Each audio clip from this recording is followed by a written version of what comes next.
Let us now understand about how it all started. Why people started talking about Sigma, Six Sigma, Lean, and Waste and other things, right? So Six Sigma evolved from a company called Motorola somewhere in 1979, right? In a management meeting, like how all of us are discussing here in this platform. The one of the executive in Motorola, he mentioned that no, our quality level is sinking. That means our quality level is gradually going down. So that is the statement made.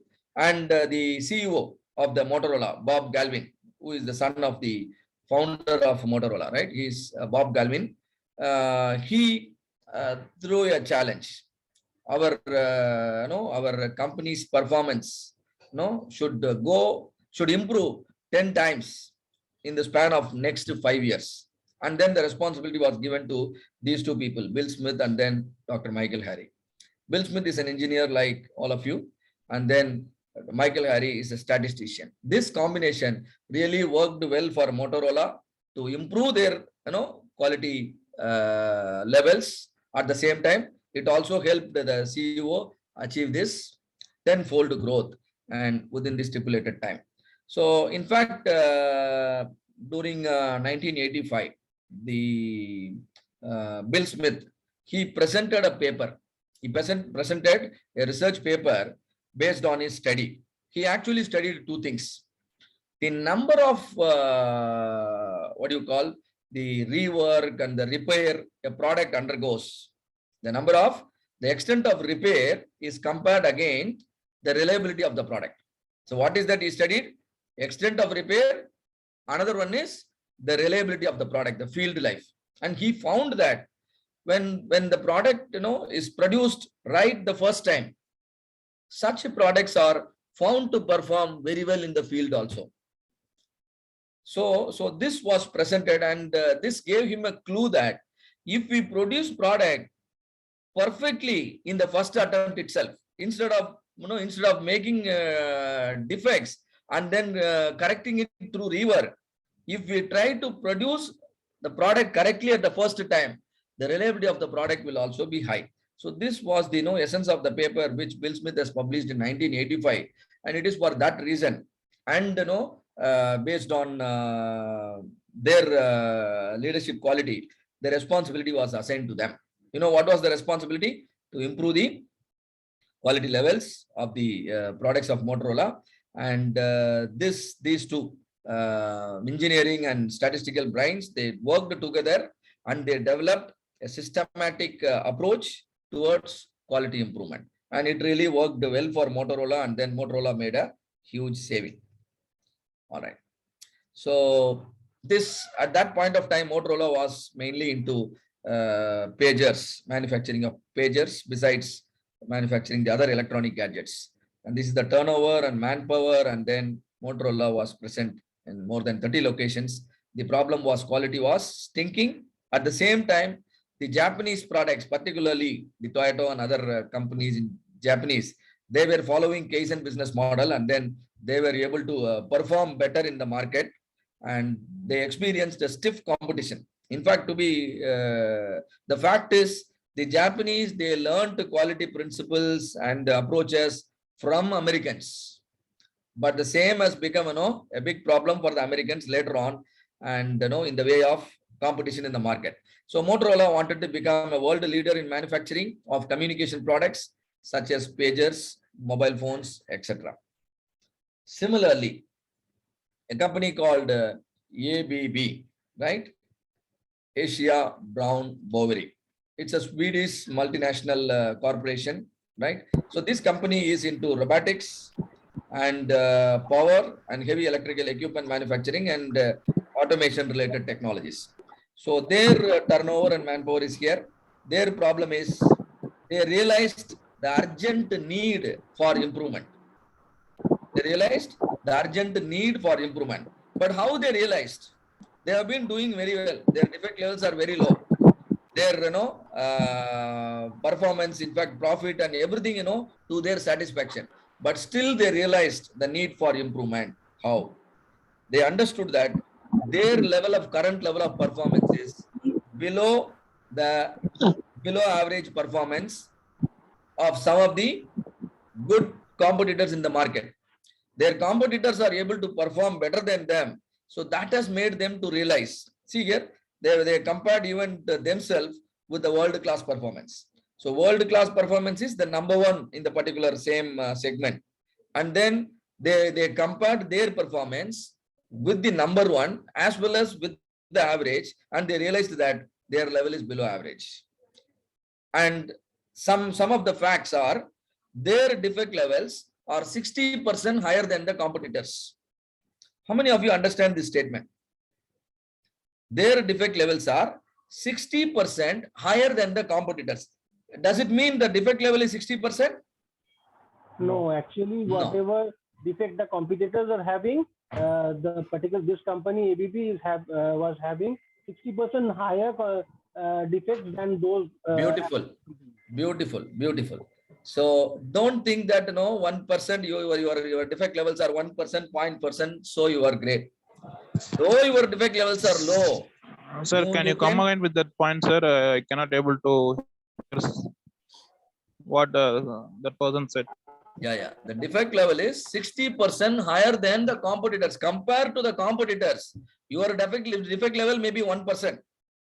But your competitor defect level is, only, let's say 0.7%.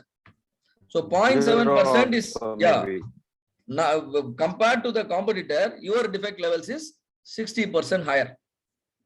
You get my point? Let's say, your defect level is 10%. Your defect level is, let's say 16%. Your defect level is 16%. And competitor defect level is 10%. So what do you understand? Now the 10 you are multiplying by 1.6, isn't it? More than that. 50% exactly, yeah. More than that. Your defect level is 60% higher than the competitors. So though your performances are really satisfactory, still you can compare your level of performance with your competitors so that you can actually realize the need for improvement. And moreover, your competitors' profits are 10% more than your profit. Is it a problem? Is it a problem? Your competitors are making more profit than you. Is it a problem? Yes, of course. Yes, it's a problem. It is a major problem. Very good. The cost will be lesser for the competitive products. Very good. Yeah. If you allow your competitor to make more profit than you, then what will happen? Their capability to reinvest. They can do anything, to capture the market share very easily. They can even, reduce the price also. So you are allowing you reduce the price and then again. And also. Yes. So if they can reduce the price, they can. Yeah, and also the manufacturing, the business also. Sorry. You're right. Yes. So the point is always we need to stay ahead of the competition.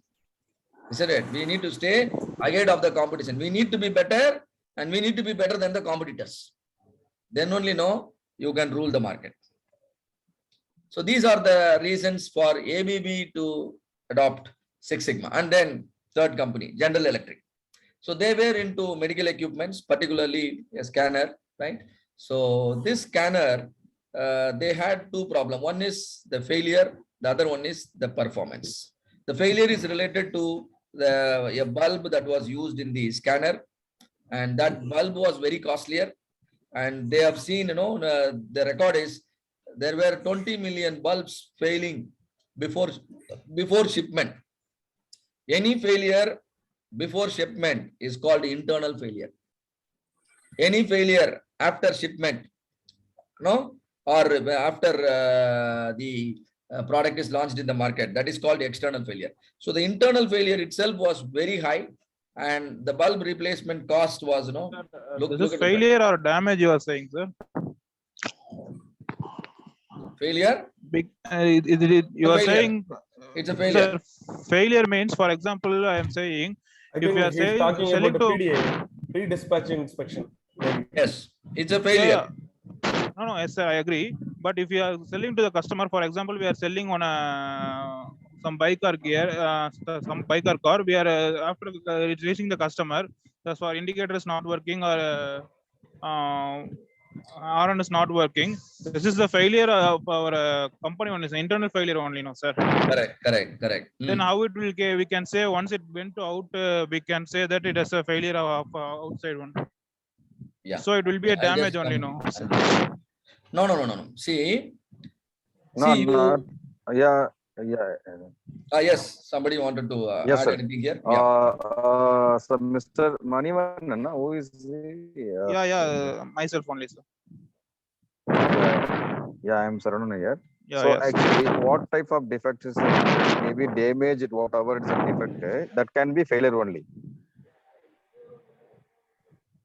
Is my understanding. So what about it's my Failure understanding. So is whatever the defects are, maybe My damage. understanding is Yes, there are two things failure here. only. It's a I'm failure sorry only. to interrupt you. My understanding is little bit. The understanding is internal and external failures. In terms of location, they are denoting means. Correct. It is whether it is happened in internally, that is internal failures. Whether it is happened in outside of your manufacturing location or your side, it is external location. Both will have specific effect. In external failures, it will totally damage your brand value. Internal failures somewhat can be curable actually before Correct. dispatching it to the customer. This is my understanding. If it is wrong, please correct. Correct. No, you're right. Sir, I want to come, sir. Because Yes. dear participant, you were saying that whatever happens when I'm manufacturing, it is internal, otherwise it is external. I just want to tell you one thing.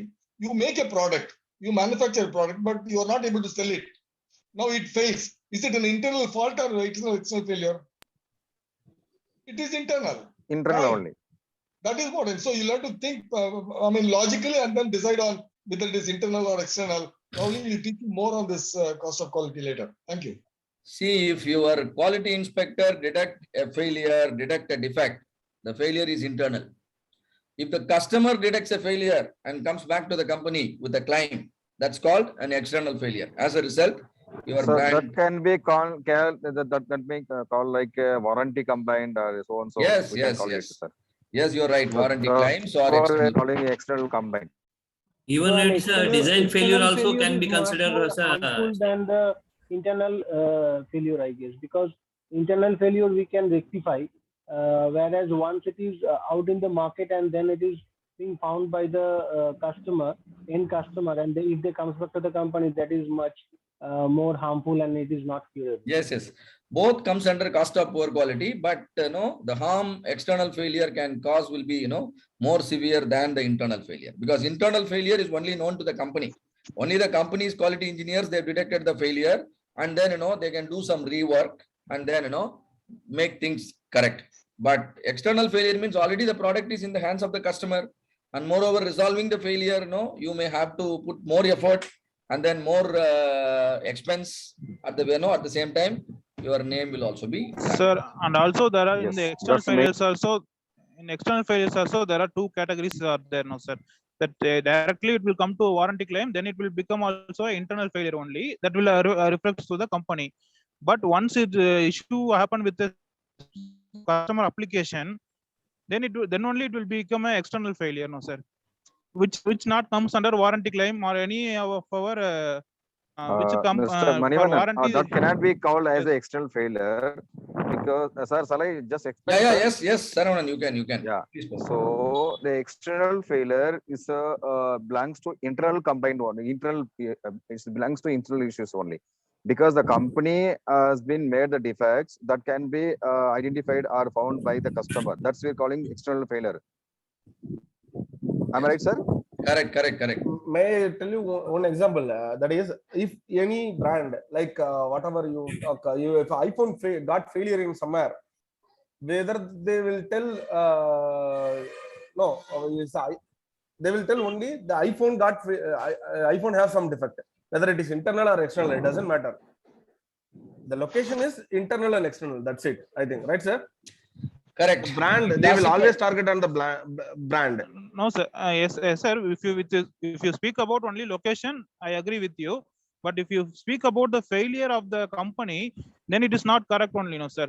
If, for example, if you said, no, sir, iPhone, iPhone with respect to the several terms and conditions they given Apple has given. With respect to the terms and conditions, if the failure happen only, that it belongs to internal failure. Based upon the worst usage of the customer, if it fails, then it will not comes under the internal failure of the company. It will go to the customer, just a minute, Manivan. See, if the customer misuses a product and the failure happens, then probably no, they may not go for any claim. They are not eligible for the claim. Isn't it? But yes, sir. Yes, Yes, sir. You don't consider that as a within the warranty failure. period. If the failure happens, definitely customer will go for the warranty claim. The No, warranty will get not approved. like that. Manivan, sorry for Manivan.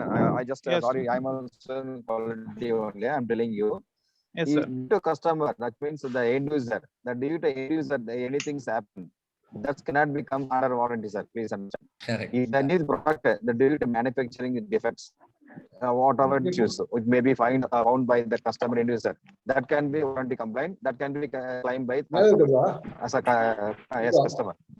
And due to the end user, if anything happens, that can be responsible for manufacturer. No. Sorry, I can tell one thing.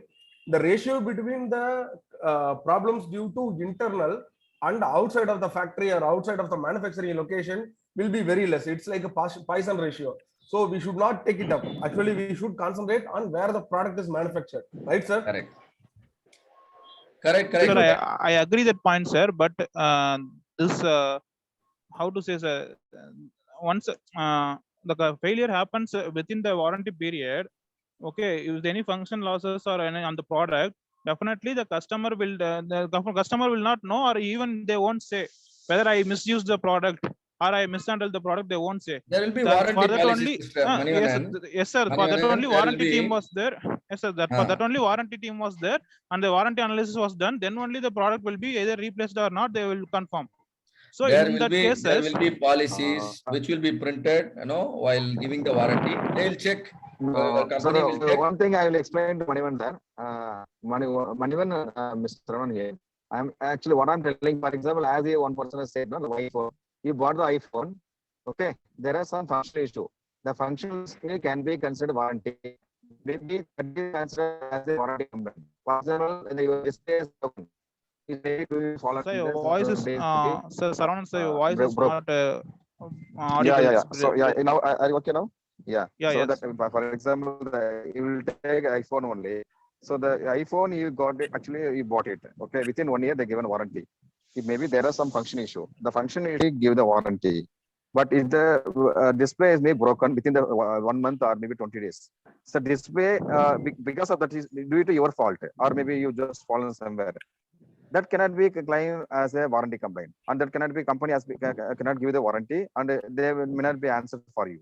So that is also external complaint and external issues, but cannot be complained or it cannot be claimed by you with the company. That's my understanding. What's correct? I think that is good enough as far as this question is concerned. I think we can read the literature. More about the warranty claims, right? My point is only, if you don't detect the failure internally, you are allowing someone else to detect the same failure externally. If your quality engineers are failing to detect a failure, failing to detect a defect, what happened? A product with a defect reaches the hands of the customer, which can be more harmful, right? So that's the difference. So now, sir, I have one example.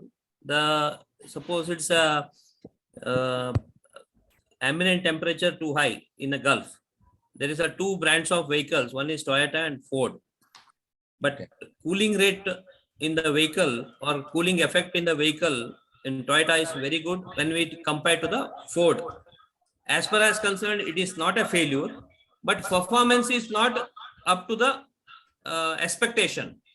So these kind of things, whether we can consider as a failure or non-performing of the product. Sir, it is neither. See, it is neither. Please note. Because why I am telling it's a practical problem. Correct. Please neither. One second. Can I come? Sure, sir. See, please note. I will tell you. I will bring you because I see this very exciting. There are two cases. I will bring you the terms, two terms, repair and rework. You know what is repair? I can only repair. That means it will not bring back to its original position. Okay. Rework means this will be brought to original condition, right? All internal failures will be reworked. It will be brought back to original shape, whereas all external failures can only be repaired and cannot be reworked. It cannot be brought back to its original shape. Clear? Original product will be come back only if there is an internal failure. If there is an external failure, at most it can be only repaired, not brought back to your original condition, original product. And as far as what you are concerned, what you are saying, both are quality only. I can make a pencil which can write only lightly. Gopal Shivakumar can make a pencil which can write darkly. So it is, this product is different, my product is different. Both are conforming to the specifications. As far as we are concerned, his product is quality as per his specifications. My product is quality as per my specification. Okay? Yeah.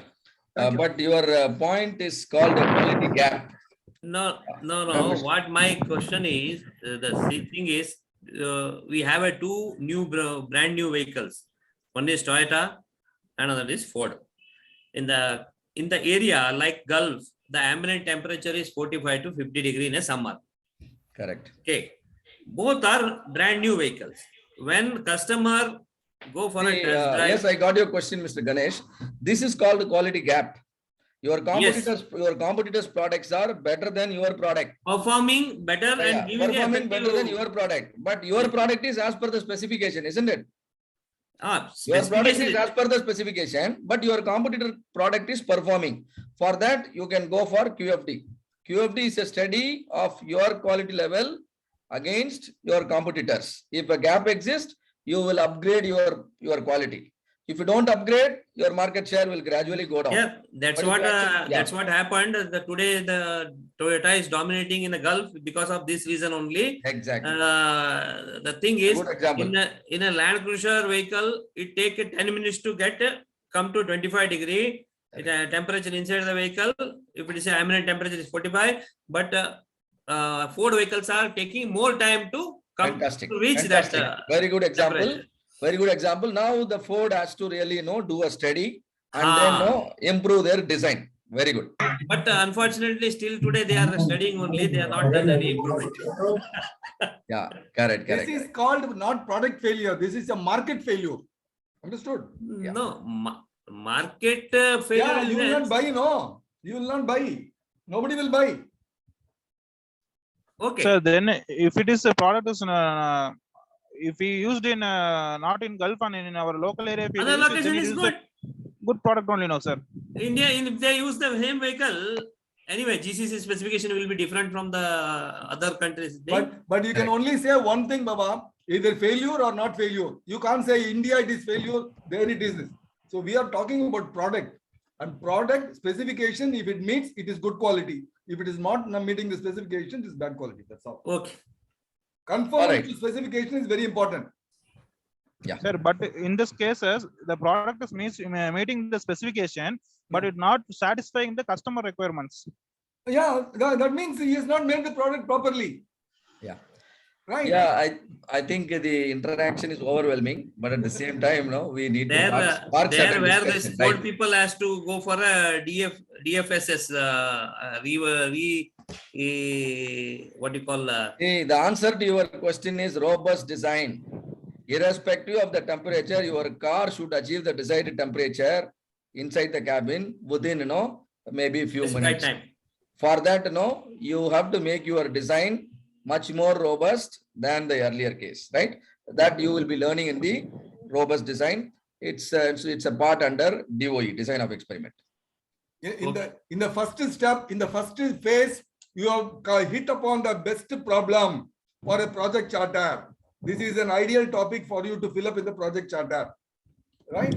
If your design is robust enough, your car will work very well in India, also work very well in wherever it is, right? Gulf also. All right, so these are the success stories. So Motorola, they have made a saving of $2.2 billion every year, and from manufacturing segment, and $1 billion saving in non-manufacturing. That means, you can apply all the, principles and Six Sigma methodology, and you can make savings in manufacturing as well as in other segments. And ABB, they announced a 68% reduction in the defect level, 30% reduction in the production cost, and $898 million saving each year through Six Sigma initiative. And GE, by spending $500 million, they got back $2 billion in just 1 year, and then $12 billion in the 5 years. And these are the, inspirations for other companies to embrace Six Sigma methodologies. So what is Six Sigma? Six Sigma is an operation